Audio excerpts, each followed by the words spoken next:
बातमी बुलढाण्यातून बुलढाण्यामध्ये शेताला रस्ता मिळत नसल्याने शेतकरी आक्रमक झाले। तहसीलदार कार्यालयात जाऊन आत्मदहनाचा इशारा दिला। यावर मी पेट्रोल आणून देतो, आत्ताच मरा असं तहसीलदारांनी अजब सल्ला दिला। तहसीलदाराच्या भूमिकेमुळे परिसरामध्ये संताप व्यक्त होतोय। शेतकऱ्यांनी संताप व्यक्त केलाय। नगरपालिका इलेक्शन्समध्ये नगरपालिका नॉमिनेशन प्रोसेसमध्ये असल्यामुळे कार्यालयात काही त्याचं माहिती नाही। मी माहिती घेतोपर्यंत असं बोलले असतील तर चुकीचं आहे। त्यांना तत्काळ त्या बाबतीत समज देण्यात येईल। शेतकऱ्यांचे जे कुठलं काम आहे ते नियमाप्रमाणे पूर्ण करून देण्यासाठी तत्काळ मी साहेबांसमोर अर्ज घेऊन गेलो।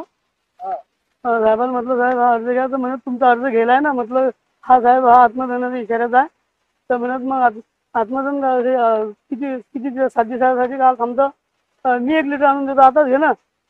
असं बोलून माझी मनस्थिती खराब झाली। आणि मला 2-4 जणांना सुनील पाटील बाहेर आणलं। आणि मग सुनील पाटील बी या समोरच्या एक माणसा व्यक्तीकडे